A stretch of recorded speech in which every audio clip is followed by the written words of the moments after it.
Yoshi's Story for the N64 is probably my all-time favourite side-scrolling Mario game. Its graphic style is timeless. Even after 17 years, it still holds up as being one of the best looking on the system, and I played through it a lot simply because I enjoyed the art style. It reminded me of old British claymation shows like Charlton and the Wheelies or Charlie Chalk. 10 points if you know who they are. I kept playing and playing trying to better myself until one day I unlocked a white Yoshi. Outside of levels, I didn't even realise you could unlock stuff in this game, so I kept playing.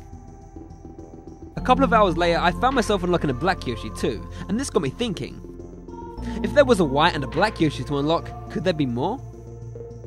I played through the story mode a few more times and I couldn't find anything new.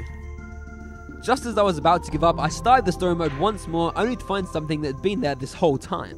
A purple Yoshi.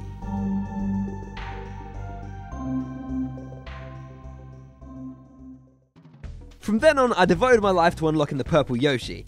Don't forget, there was no game facts or any Googles. The only way you'd hear about this kind of stuff in the 90s was Nintendo Power or Kids on the Playground, and here's something I've learnt. Kids lie! This one kid, Nathaniel, was all, "Purple Yoshi? Oh yeah, I mugged up by completing the game 8 times in a row without getting hit a single time with every Yoshi." Needless to say, I tried everything but never unlocked it. Eventually, I just started playing newer games and I just forgot about the purple Yoshi completely. Years later, I was looking at beta footage for games online and eventually found myself looking at Yoshi's stories, and can you guess what I saw?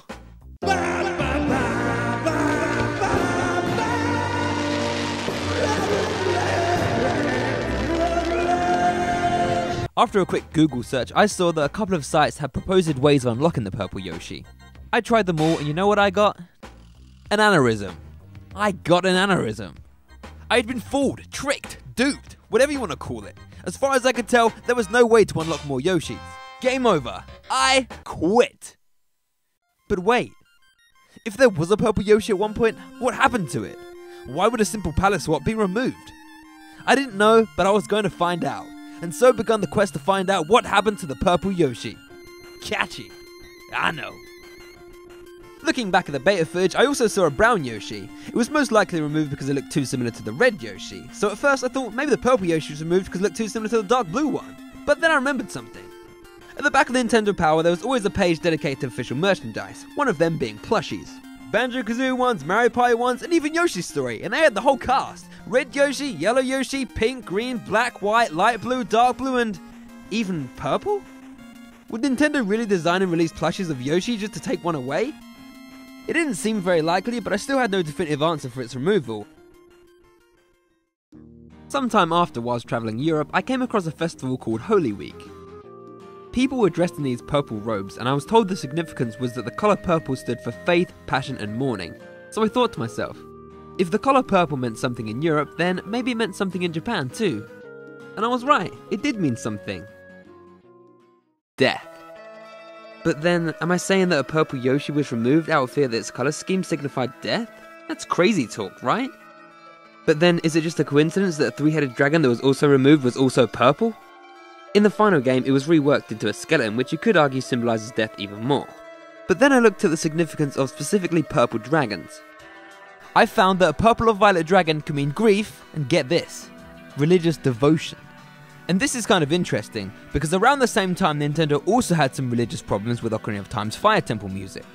Without knowing it, Nintendo had used a sound file from a Muslim chant, and since this would have been offensive to anyone that knew what it was, the chant was removed in later versions of the game. So for your personal delectation, here's the updated music.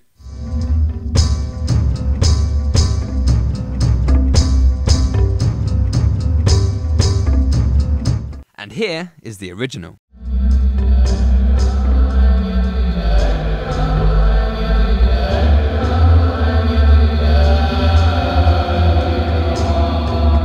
This one event could have sparked a domino effect, where they were just looking for anything vaguely religious, and thus found their way to the same website that I did.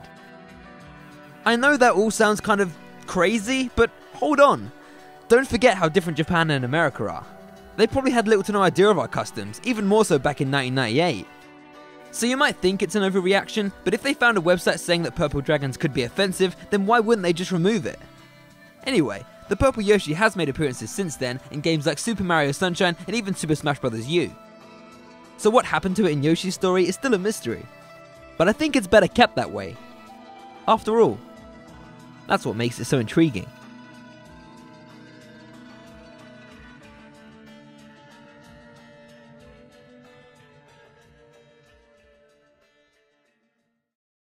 Hey everyone, thanks for watching.